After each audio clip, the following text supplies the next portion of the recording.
I'm Susan. Welcome to Tea and Games, Hurricane Preparedness Edition. Let's see if you'll still be able to see me when I sit down behind the ginormous bag, which will be my board game bug out bag if we should have to evacuate for a hurricane. We live in hurricane country. Hurricane season began June 1st. So, I have a notebook here. That's what just fell. So, I made a list of games to take in case of an evacuation. Oh, and the tea today is Builders. I've only got about a half mug left and it's getting cold, so we shall press on. So I made a list of games to take if we have to evacuate. Here's the thing about hurricane season. You might have to evacuate, and when you come back, you might have no home, or all the things in your home might have been destroyed by floodwaters or rain when your roof was ripped off, or when your house was flooded because the streets just could not drain as fast as the rain came down. And I know people in this area who have lost their board game collection or a substantial part of it due to hurricanes. So this is not one of those board game channel thought exercises of if you had to just leave and what would be the board games that you would take and those are the only ones that you would have. This is more practical than that. So anyhow, some considerations here, and I will do some honorable mentions, but I'm going to put those at the end for reasons that will become clear at the end. Some considerations is when you evacuate, where are you going to go? There was one time we evacuated when we stayed at a vacation home out in the country that a friend of Robert's mother had. But every other time we've evacuated, we stayed in a hotel. So that's kind of a consideration, because if you're thinking about what games am I going to take with me, you're going to be thinking not just about what games I want to save from possible total destruction, but also you're going to be thinking about what games would I like to have with me to play while I wait for the all clear to return home. And this is not exactly the same kind of list that you would make if you were saying, okay, what are my favorite games that I want to pack with me to go to a board game convention or to the beach house or to a vacation or something like that. This is kind of a specific and quirky and disturbing little list in some ways. You might be at a hotel or a shelter, or you might be staying with friends and family. I know some people who have evacuated that basically there were family members who had a large enough house, a spare room or something that they could stay in. So that would be something of a consideration. You might want to, if you're staying with friends and family out of the hurricane zone, you might want to lean into family weight games to play with other friends and family members that you would be staying with, which means that you could afford to pack games that could be played on a regular dining room table. Whereas if you're going to be going to an evacuation shelter or a hotel, space to lay out any kind of game or anything in either of those locations is going to be extremely limited. Your largest space in a hotel is going to be the bed, so you might end up sitting on the bed spreading out a card game or a board game or something like that, because the tables in hotels are just really small. So you got to kind of think about, if you're thinking about what would I actually play, and also consider the stress that you would be under. There's going to be a lot of games that you just won't be able to concentrate on. So I mean, you might want to lean into take some games that you want to save from disaster, but also take some easy comfort food kind of games. This is my list. Your list and everybody else's list are going to be much different from mine and very personal. It just kind of has to do with your circumstances, and it may also have to do to some extent with what kind of a natural disaster you are fleeing from, and whether or not you expect to have anything there when you come back. But anyhow, my criteria was there were some games that I think it would be difficult to replace. This was a big consideration when I was making my list because, I mean, I don't think I'm going to be playing a huge amount of board games if we evacuate for a hurricane. I mean, I think we will play some games, but it's going to be tense. It's always tense.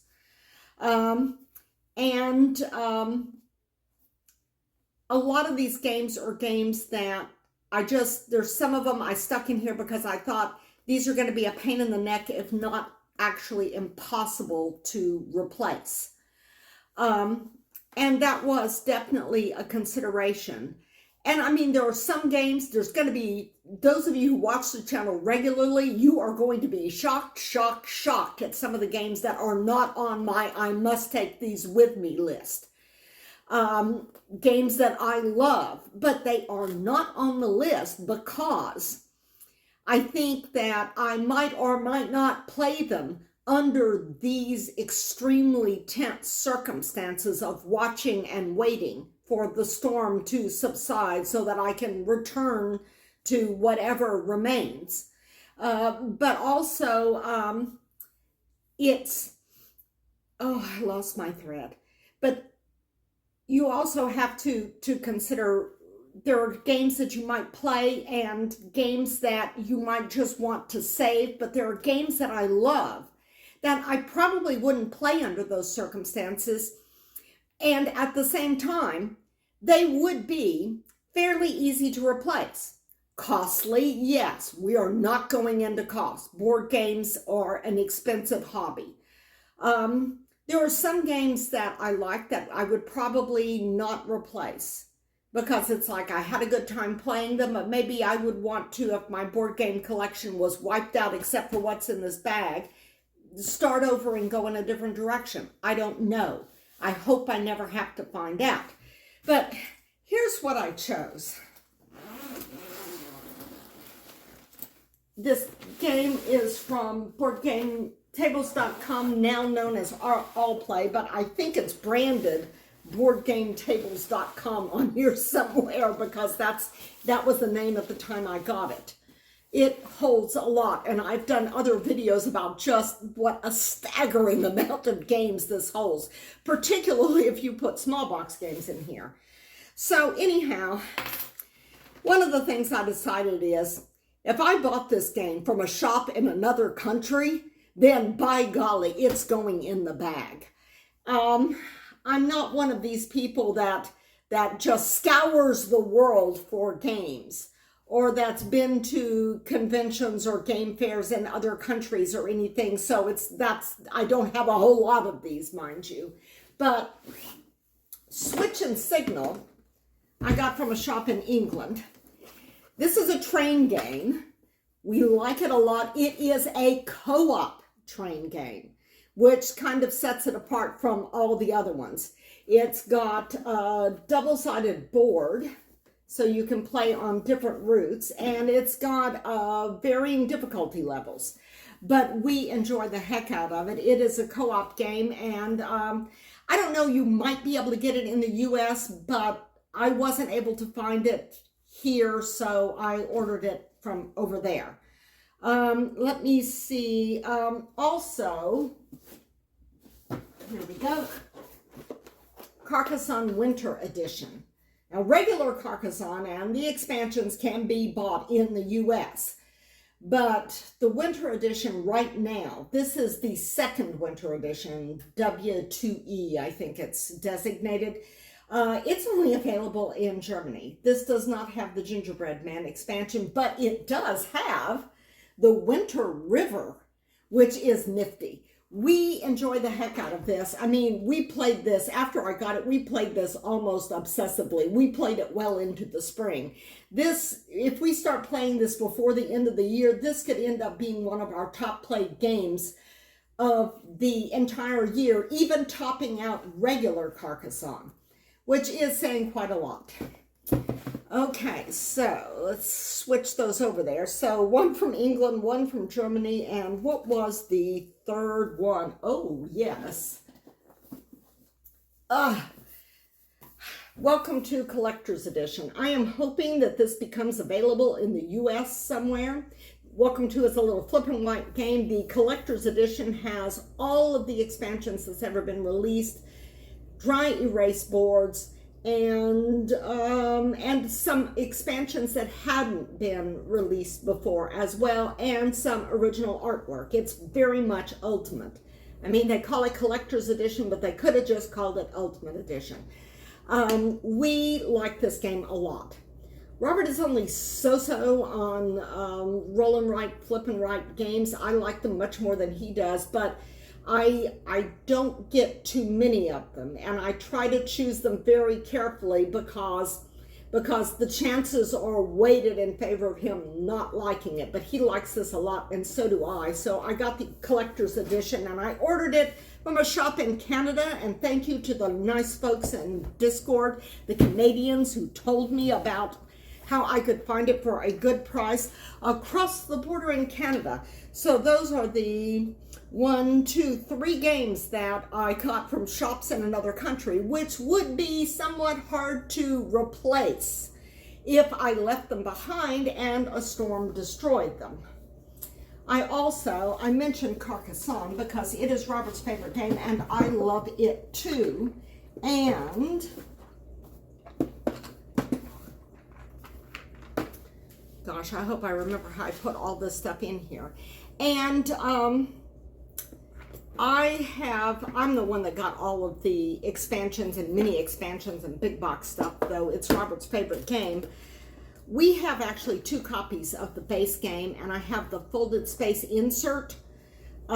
So all of the expansions for the folded space insert comes with inserts for 1 base game box and 1 any one of the expansion boxes that are this size, and it will hold everything. But I have some mini expansions, and I have a second copy of the base game. So I also have a 3rd box. We really like the tile dispenser in the tower, so I have a whole bunch of tiles packed in the tile dispenser here. This is the box we usually play out of. So there is that. That is all of our Carcassonne. Well, it's not Myst. We have regular, we have winter. We do not, I'm not taking Myst with me. Myst over Carcassonne is a co-op version and of the regular game, and it has a spooky theme, but I think I could replace it pretty easily because it was released fairly recently. And I'm throwing in here the one other box game in a large box that I put in here that I decided to take is Robinson Crusoe. I really like this game a lot. A survival game might be just the ticket when we're watching a hurricane come in. And then again, maybe not. And the rest of these are small. Okay, I have one of our favorite games. This is the only Ryan Lockett game in the list because the rest of them come in much bigger boxes and are easy to replace. Rome is out of print right now, but it will be coming back into print later this year because it was part of a GameFound reprint campaign. So look out for that. We love this game. We love it so very much. Even though it's area control, area majority, we find it weirdly relaxing, and we love the characters in this, and we're always like reading aloud the cards and stuff like that for what character said or did what. And I'm going to put this back in here so I can help remember how I did this. I should have taken a picture of it, but I didn't. And next to that we have Canopy, which is a favorite two-player game of ours. Now, Rome we probably would play in an evacuation situation. Canopy, though, this is a small box, but it takes up a lot of space. So unless we spread it out on the bed of a hotel room, we might not play this while we were evacuated, but we love this game so much, I wanted to have the option for that. And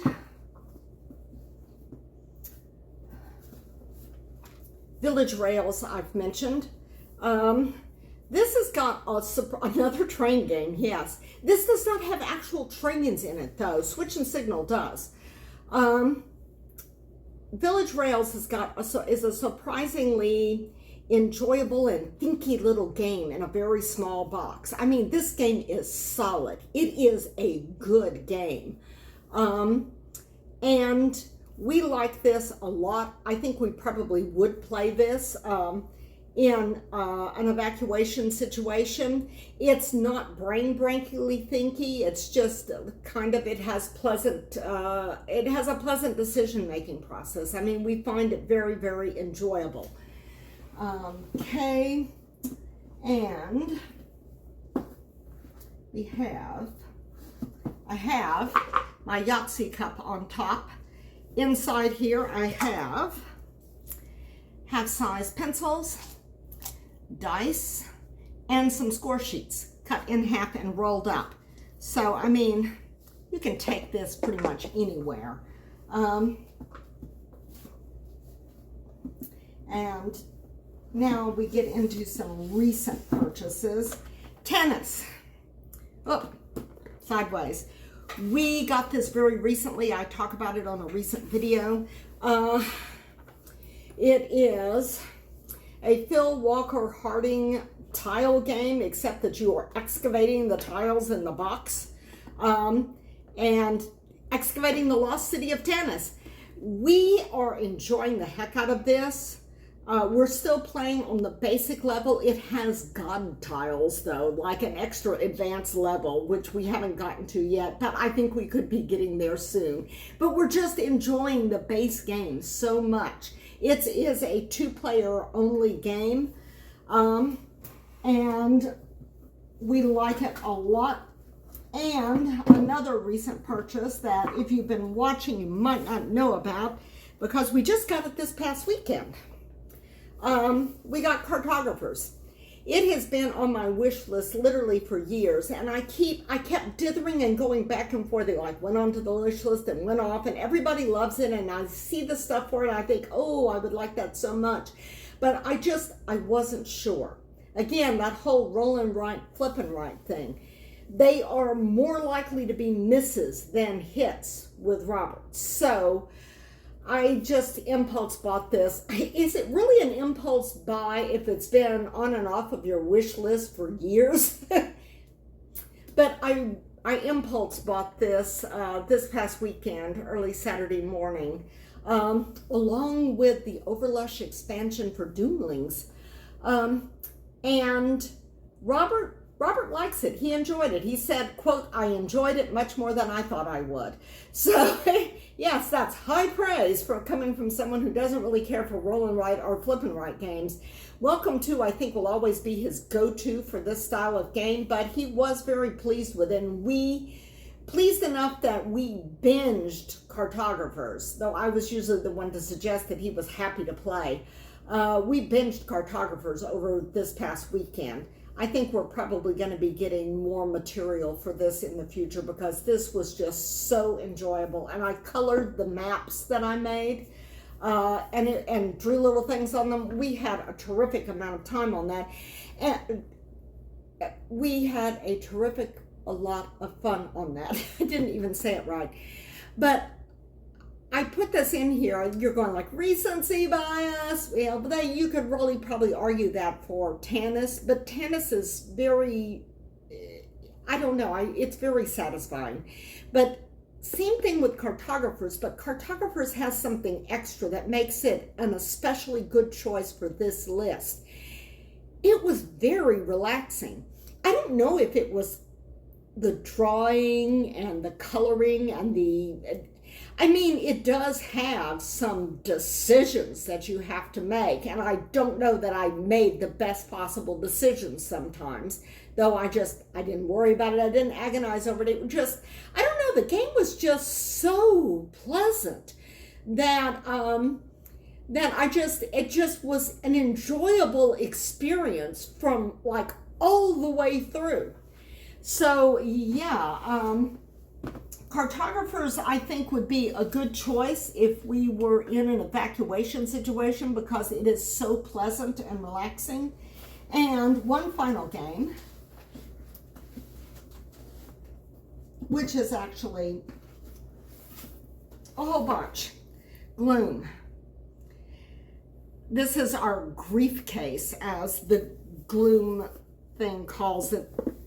This is the big box that you can get to put all of your gloom in. Gloom is a kind of a dark humor storytelling games. As you play down cards, you tell a little story about the bizarre and horrible and hilarious bad things that happen to various family members, and then you kill them off for points.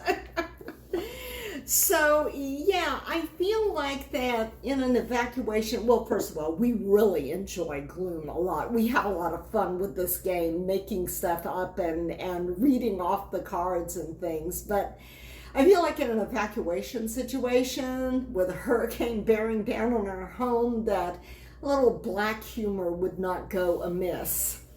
And that is it. That is 10. And no particular order, by the way, just how I took them out of here, and I'm going to try to put them back in the same way. Gloom, Village Rails, Canopy, Rome, Yahtzee, Tanis, Robinson Crusoe, Cartographers, Carcassonne. I'm counting both editions as one. It's Carcassonne. Welcome to Switch and Signal. I'm not counting right. Well, never mind. I counted it. Oh, yes. Welcome to Switch and Signal. I counted it at the time I made it. I've got the list here. Carcassonne Winter, Gloom Grief Case, Canopy, Rome, Welcome to Collector's Edition, Village Rails, Cartographers, Switch and Signal, Robinson Crusoe, Yahtzee. Now you might say there's a bunch of stuff you did not mention. Yeah, there is. Button Shy, little Button Shy wallet games. There's extra room on the top here. There is a side pocket on this thing, which I've got pencil colors, little portable pencil case there for colored pencils for cartographers. But yeah, you could put like Yahtzee score sheets in there, Button Shy things in there. Button Shy wallet games can just slip into all of these little cracks around between games in here. I could take all of my Button Shy, admittedly in a very disorganized fashion, but I could just scoop up handfuls of Button Shy and sprinkle them into the bag. It'll be fine. I just didn't count them because they are this big. I should talk about honorable mentions. You may notice that there are no card games here. I basically considered pure card games. Now, Canopy is a card game. I mean, we do have card games in here, but a pure card game that doesn't have any other pieces, I consider those as a separate thing. I definitely think that in any kind of situation, you need to take cards with you because they're fast and easy to play. And they don't take up a lot of room either in terms of packing or in terms of laying out cards and playing them. In a shelter situation or a hotel situation, you could play cards with anyone. But I consider them separately because I've put together like a bug out bag, like a separate case, my quiver case, in which I have just laid out all of my card games. So the card games were not part of this because essentially I have a second dedicated card case bug out bag, which is tremendously smaller than this because cards take up no room at all. Also, those of you who know me may notice that my favorite game was not in this bag because it doesn't fit. I got the Veteran Pilot Upgrade Kit yeah, that's it, for Firefly the game. And that's a big box. I mean, the box is, if I put that box in this bag, assuming that, no, I think that box is actually somewhat longer than this bag is. It would take up the whole bag and then some. So yeah, I think what I'll do in case of an actual evacuation is I will put my ginormous Firefly into like double layered trash bag. A lot of people put stuff into trash bags, and that way, even if water gets into the house, and they put stuff up high, obviously, too, the water can come down through the roof and ceiling in these emergency situations, disaster situations. But a lot of people bag stuff into trash bags to protect it, so that way they have something when they come home, even if the house is badly damaged. So I'll probably bag Firefly and leave it behind because it's very, very big. And that's the thing, when you're evacuating, you've got just so much space in a vehicle to put yourself, your dogs, pet food, let's not forget that, and your clothes, plus some food and water, and really important stuff that you don't want to leave behind. So, I mean, you have a very limited amount of room to take stuff. It's not like packing for a vacation. You're essentially trying to, in the most efficient and compact manner, pack up your life and leave. And so, yeah, this bag is going to be it. This and the quiver case, which is, like I said, it's about this big, that wide. So it won't take up too much room. Might even fit under the seat. So, but yeah, Firefly Big Box not going because it is just too big. The Moonrakers Titan box is not going because I had Moonrakers and I upgraded to the Titan box to get got the expansions. I love the game, but I rarely have a chance to play it, and it is too big to take. It will also be bagged. Those are the only two big boxes I have. I had the Carcassonne big box, but then I consolidated it all into a few very small boxes with the folded space insert and the tower. So yeah, I don't have a lot of big boxes, and that's probably a good thing. It breaks my heart, but Ticket to Ride Europe 15th Anniversary Edition, I think I can still get a hold of a copy of that. At the very least, I should be able to get a hold of Europe. We like the Europe map, and we like the 15th Anniversary Edition. It's very deluxeified, and we like it. But if push comes to shove, I can just get more trains and replace it with a regular Europe Edition if I lose it. It's staying here. There are just a lot of games that I really, really like a lot. That I can't imagine us playing in the case of an evacuation situation, and that I could replace if it gets damaged or destroyed here. Things like New York Zoo or Horrified. Y'all are probably really surprised that I have a co-op game in here and it isn't Horrified. But see, that game is hard to find. I can walk into almost any store and get a copy of Horrified Universal Monsters. So it stayed.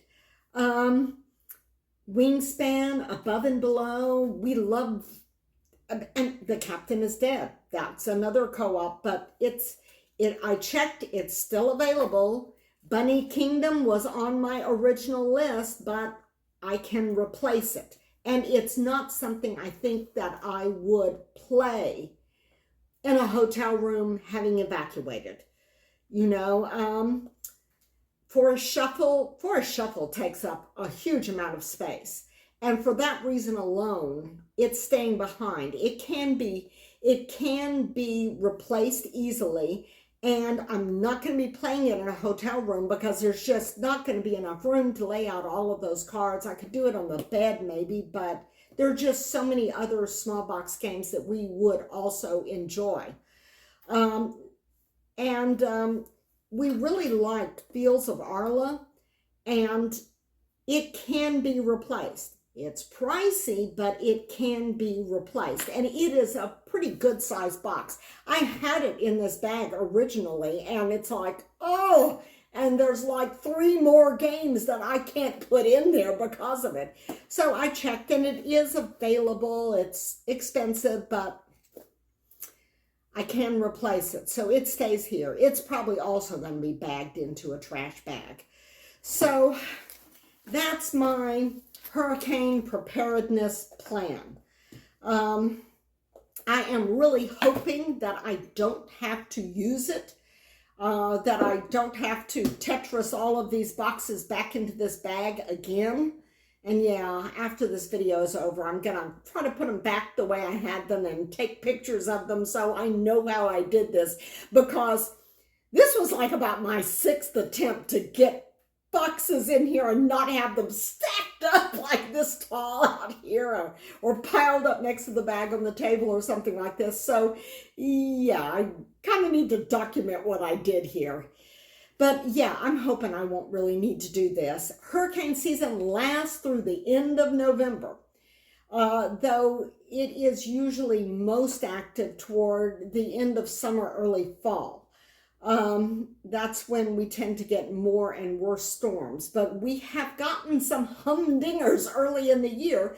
So yeah, that's why everybody talks about hurricane preparedness around June 1st, because that's when hurricane season officially starts.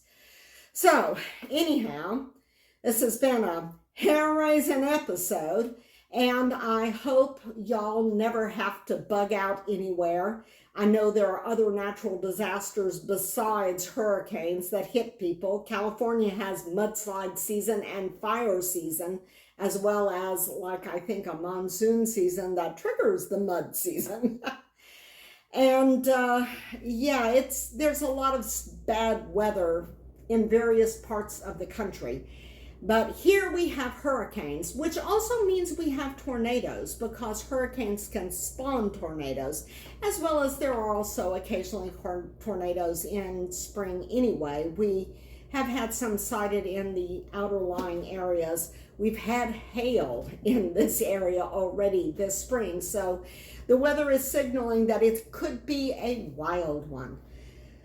But I hope y'all all stay safe and dry.